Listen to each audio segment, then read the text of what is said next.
So I guess I'd become what they wanted me to be. A killer.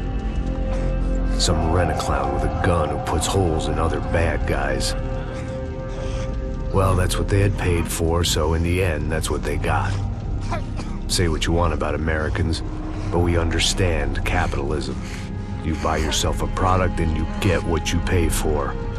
And these chumps had paid for some angry gringo without the sensibilities to know right from wrong.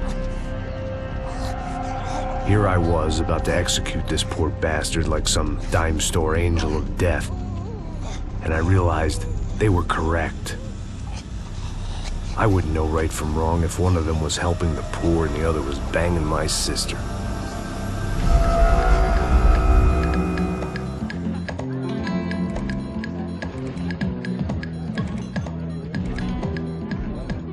I'd arrived in Sao Paulo a few weeks before. I was working a protection detail for the kind of people who need protection in a town like this. And what kind of town was this? One where I didn't speak the language and they didn't water down their drinks. So for now, we seemed to get along just fine. Of course, that was about to change. Hey, brother. Hey. How's the cocktail? It's scotch. I never mix my drinks. Well, at least not on duty. Something like that. Man, that favela is big. Yep. Nothing like the view of extreme poverty to make a penthouse cocktail party really swing. I guess they call it trickle-down economics. That's funny. It's supposed to be a charity thing. Drink and give money. I don't know, something for the kids. Hey, listen, man. We better look lively. This place is a nightmare. They just got cowboys running security downstairs, and something rotten in the air. That didn't mean much. There was always something rotten in the air. The family we were protecting were local celebrities, rich parasites with delusions of humanity. The kind of people who end up in glossy magazines or body bags, depending on how their luck runs. So where are they all? I see Rodrigo over there talking to that guy. Yeah, I don't know him. That guy next to him, he's some kind of cop. I think, I'm not sure. Serious, though. Big N cop, anti-gang sort of thing. I can't remember his name. So who's this guy? That guy's a plastic surgeon or some kind of surgeon. Tummy tucks and cock implants. Look at Marcel. Still dances like a fool. Guess that's what a European education and a coke habit will do for Ricky Martin look-alike. That's very funny, Max. Oh, excuse me.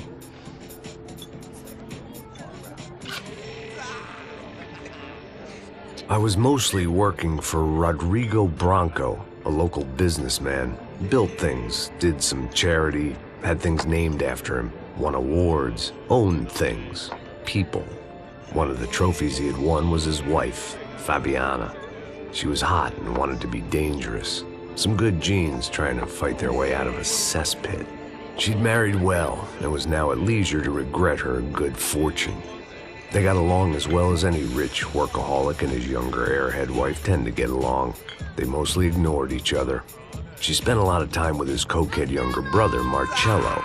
He was a good-time guy if your idea of a good time was an expensive suit, a bottle of champagne, and nothing between the ears. The middle brother, Victor, had just walked in. He was a local politician. Guy was smoother than an oil slick on an iceberg and about as toxic. The rest of the crowd, I didn't know, but I could imagine the types. People who know if they drink enough, they won't have to feel guilty about their good fortune.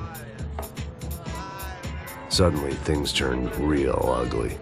Felt like our hangovers arrived right on cue.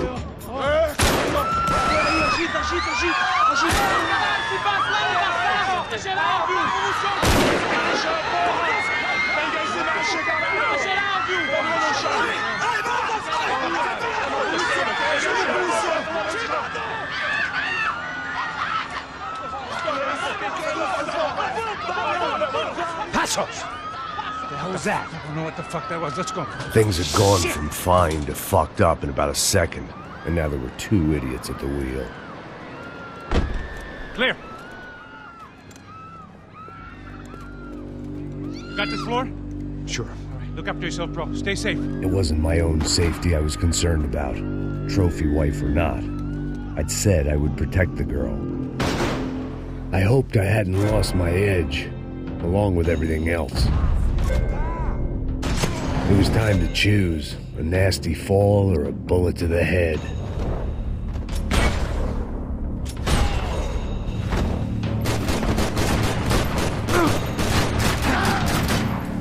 Pode começar a correr, cuzão! Vou te pegar!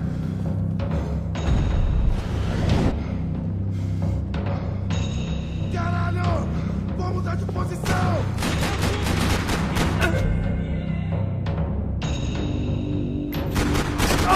Caralho! Não!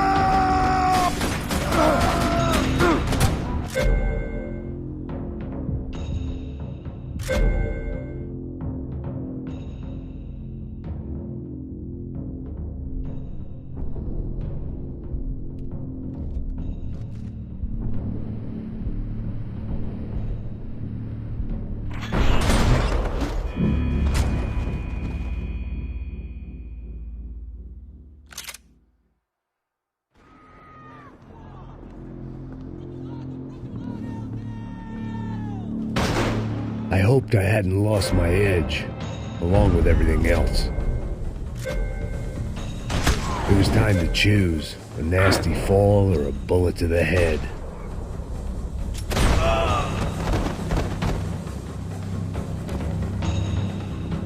Olha a cabeça desse filho da puta, caralho! Vamos pra cima deles!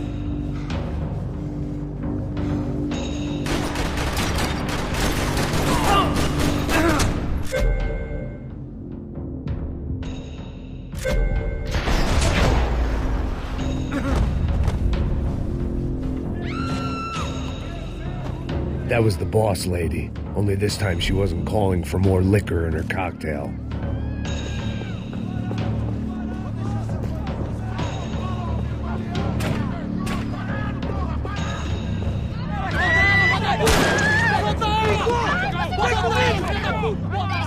Don't be stupid! Don't be stupid! Let her go! Let her go! Come on! It might have been stupidity, drunkenness, or maybe both. But before I knew it, I was back taking insane risks, trying to save fallen women.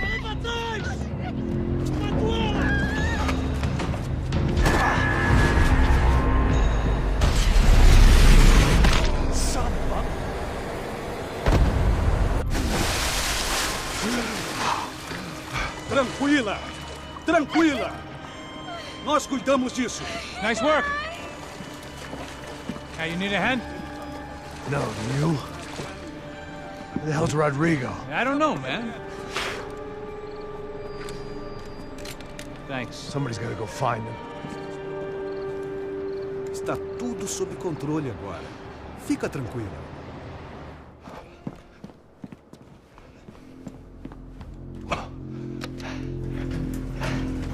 I imagined the elevator doors opening to a firing squad of muzzles. As far as I could see it, the one thing my plan had going was that no one else would be stupid enough to pull this move.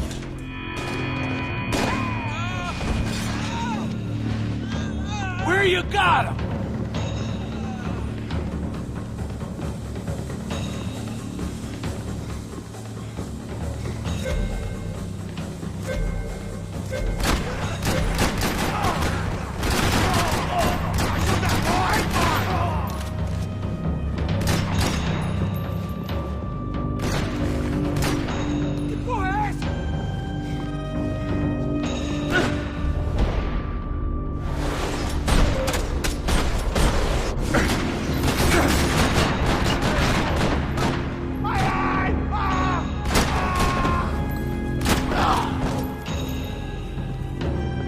Once Bronco was out the door, all bets were off.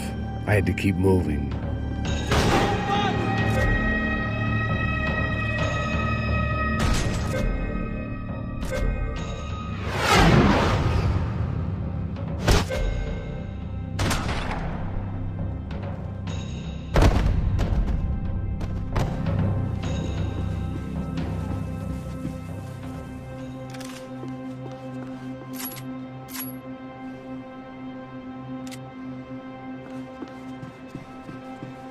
It looked like they were taking him out through the basement. Maybe I still had a shot.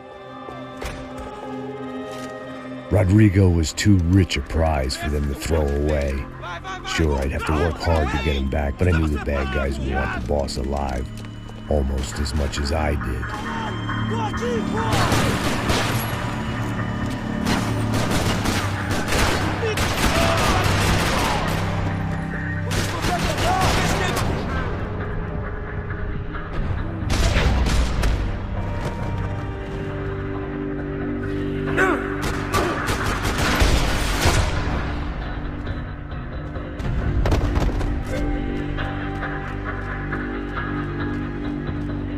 The control box was on the wall to the left of the gate.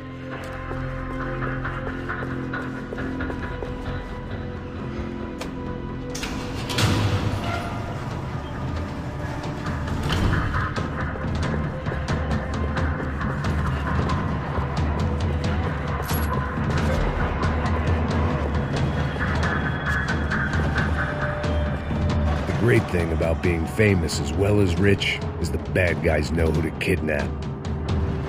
Dragging Bronco along would slow them down, but not much.